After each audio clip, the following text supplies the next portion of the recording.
ডিমের বাজারে এক ধরনের অস্থিরতা চলছে। সপ্তাহের ব্যবধানে একটি ডিমের দাম পৌঁছেছে 15 টাকায়।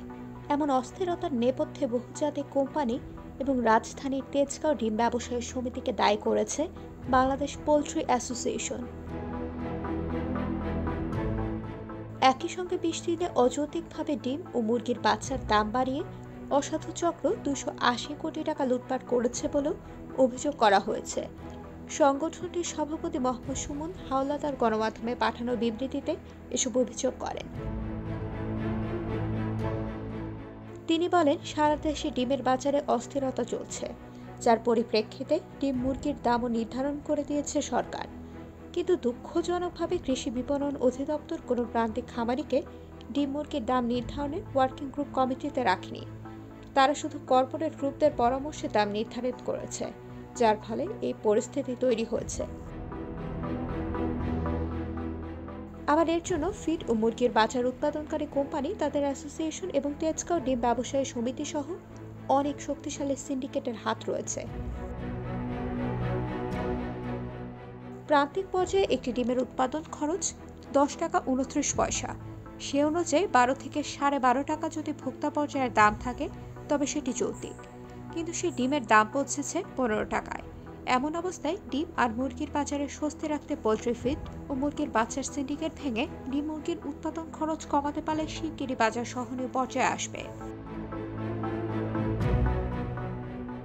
বিবৃতিতে ডিমের দাম বাড়ানোর ক্ষেত্রে সিন্ডিকেটের ভূমিকার ব্যাপারে বলা হয়েছে, তারা প্রথমে খামার থেকে ডিম সংগ্রহ করেন, পরে ঢাকার বিভিন্ন জায়গায় রাতে ডিম পাঠানো হয়। এরপর সকালে তেজগাঁও ডিম ব্যবসায়ী সমিতি ফজরের নামাজের পর দাম নির্ধারণ করে সব জায়গায় মোবাইল SMS ও ফেসবুকের মাধ্যমে ছড়িয়ে দেয়। এরপর সারা দেশে এই দাম বাস্তবায়ন করা হয়। এখানে প্রতিদিন 100 ডিমে 10-20 টাকা কমিয়ে 60 টাকা প্রতি পিসের দাম নামিয়ে আনা হয়। আবার একই নিয়মে ডিমের দাম বাড়িয়ে 15 টাকা নির্ধারণ করা হয়।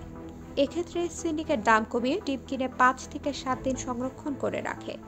এরপর হঠাৎ দাম বাড়িয়ে নিজেরা কম দামে কেনা ডিম বেশি দামে বিক্রি করে দ্বিগুণ তিনগুণ লাভ করে।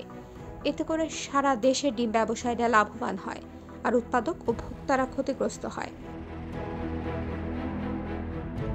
সুমন হাওলাদার আরও অভিযোগ করে বলেন, ফিড ও মুরগির বাচ্চার বাজার নিয়ন্ত্রণ করে কর্পোরেট কোম্পানি। তারা এতই শক্তিশালী যে সরকার ফিড ও মুরগির বাচ্চার দাম নির্ধারণ না করে উল্টো উৎপাদকের উপর দাম চাপিয়ে দিয়েছে। এর ফলে কর্পোরেট গ্রুপদের সিন্ডিকেট করার সুযোগ করে দেওয়া হয়েছে। তিনি বলেন, 15 সেপ্টেম্বর ডিম মুরগির দাম নির্ধারণ করা হয়। সেখানে বলা হয়, উৎপাদক পর্যায়ে প্রতিটি ডিম 10.58 টাকার বেশি বিক্রি করতে পারবে, যা ভোক্তা পর্যায়ে 12 টাকায় বিক্রি হওয়ার কথা। কিন্তু যাদের সঙ্গে দিয়ে দাম নির্ধারণ করা হয়েছে তারা কেউ সরকার নির্ধারিত দামে ডিম বিক্রি করেননি। IBTV USA news desk.